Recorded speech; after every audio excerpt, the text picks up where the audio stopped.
లగచర్ల దాడి కేసులో నిందితులు పోలీసులకు సహకరించడం లేదంటున్నారు పోలీసులు. ప్రధాన నిందితులు బోగమోని సురేష్, పట్నం నరేందర్ రెడ్డి సరైన వివరాలు చెప్పడం లేదని తెలుస్తోంది. ముఖ్యంగా సెల్ ఫోన్ పాస్వర్డ్ కూడా తమకు తెలియదని అధికారులకు చెబుతున్నట్టు సమాచారం. లగచర్ల దాడి తర్వాత ఫోన్ స్విచ్ ఆఫ్ చేసి ఓ లారీలో వేసినట్టు బోగమోని సురేష్ చెప్పినట్టు తెలుస్తోంది.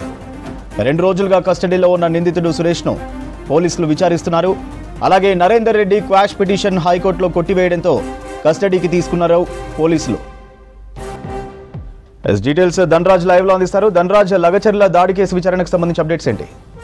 సూర్య, లగచర్ల దాడి కేసు వ్యవహారంలో నిందితులైనటువంటి A2గా ఉన్నటువంటి బోగమని సురేష్ కావచ్చు, అదేవిధంగా మాజీ బీఆర్ఎస్ ఎమ్మెల్యే అయినటువంటి పట్నం నరేందర్ రెడ్డి ఇద్దరు కూడా నిందితులు పోలీసుల విచారణకు సహకరించట్లేదని అంశాలు వెల్లడవుతూ ఉన్నాయి.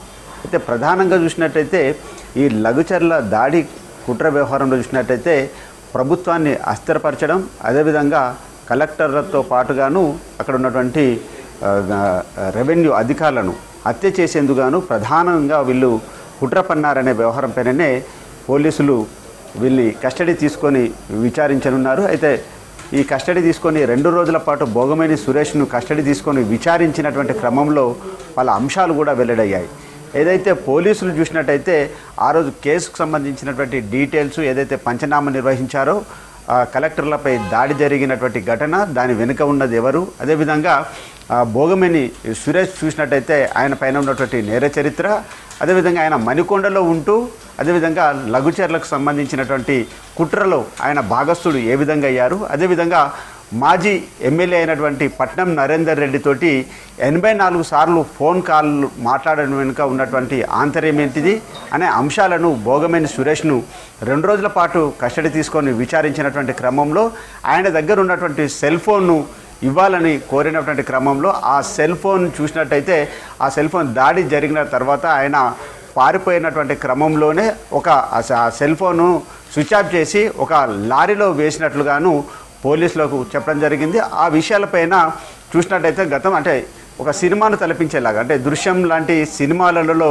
ఏదైతే ఎస్కేపిజం ఎపిసోడ్ ఉందో అదే అంశాన్ని కూడా ఇక్కడ నిందితుడు ఆ విషయాన్ని అంటే ఆ దాడి కుట్ర జరిగిన తర్వాత తన సెల్ ఫోన్ను స్విచ్ ఆఫ్ చేసి లారీలో వేసినట్లుగా పోలీసులకు వెల్లడించినట్లుగా పలు అంశాలు బయటకు వస్తున్నాయి. అంతేకాకుండా మరో విషయం ఏంటంటే ఇదే కేసు వ్యవహారంలో A1గా ఉన్నటువంటి పట్నం నరేందర్ రెడ్డి సెల్ ఫోన్ను పోలీసులు జప్తు చేసినప్పటికీ అందులో పూర్తి సమాచారాన్ని డీకోడ్ చేయాల్సినటువంటి పరిస్థితులలో సెల్ ఫోన్కి సంబంధించినటువంటి పాస్వర్డ్ను చెప్పమని నరేందర్ రెడ్డిని కోరినటువంటి క్రమంలో ఆ సెల్ ఫోన్ పాస్వర్డ్ను ఇప్పటి వరకు కూడా చెప్పకపోవడం, అదేవిధంగా దాన్ని లాకర్ను ఓపెన్ చేయకపోవడంతో ఈ కేసుకు సంబంధించిన చాలా వరకు కీలకమైనటువంటి అంశాలు ఆ సెల్ ఫోన్లో ఉండే అవకాశం ఉందని ఇటు పోలీసులు భావిస్తున్నారు. మొత్తం లగచర్ల దాడి ఘటన లోగుట్టంతా కూడా పట్నం నరేందర్ రెడ్డి సెల్ ఫోన్లోనే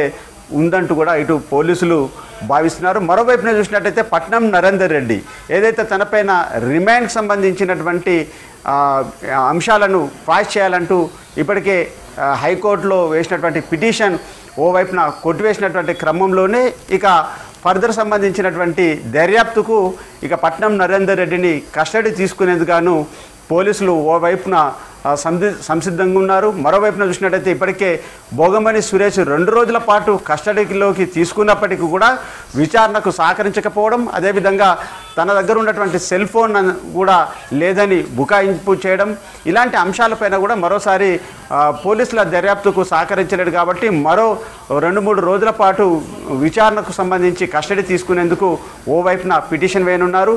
పట్నం నరేందర్ రెడ్డిని అదేవిధంగా బోగమేని సురేష్ ఇచ్చేటువంటి కీలకమైనటువంటి స్టేట్మెంట్ ఆధారంగా ఇక కేటీఆర్కు కూడా నోటీసులు ఇచ్చే అంశాన్ని కూడా ఇటు లీగలైజ్డ్గా పోలీసులు ఆ విషయాన్ని కూడా పరిశీలిస్తున్నారు. మొత్తం మీద చూసినట్టయితే ఈ ఇద్దరి కీలక నిందితులు కలిసి కూడా ఈ ప్రభుత్వాన్ని అస్థిరపరచడం, అదేవిధంగా కలెక్టర్తో సహా రెవెన్యూ అధికారులను హత్య చేసేందుకు పూనుకున్నారు. కాబట్టి అంతేకాకుండా లగచర్ల కంటే ముందుగా ఈ గ్రామ సభ దుగ్గ్యాల జరగాల్సినటువంటి గ్రామ సభను లగచర్లకు ఎందుకు చేంజ్ చేశారనే అంశాలను సురేష్ కస్టడీలోకి తీసుకొని విచారించారు. ఆ అంశాలపైన కూడా సురేష్ ఇచ్చినటువంటి వాంగ్మూలాన్ని కూడా రికార్డు చేసినట్టుగా తెలుస్తోంది. మొత్తానికి మీద చూసినట్టయితే సురేష్ 2 రోజుల పాటు పోలీసుల విచారణకు సహకరించకపోవడము, అదేవిధంగా తన దగ్గర ఉన్నటువంటి సెల్ ఫోన్ స్విచ్ ఆఫ్ చేసి ఒక లారీలో వేసినట్లుగా పోలీసులకు చాలా వరకు బుకాయింపు చేయడం, ఇలాంటి అంశాలన్నిటిపైన కూడా పోలీసులు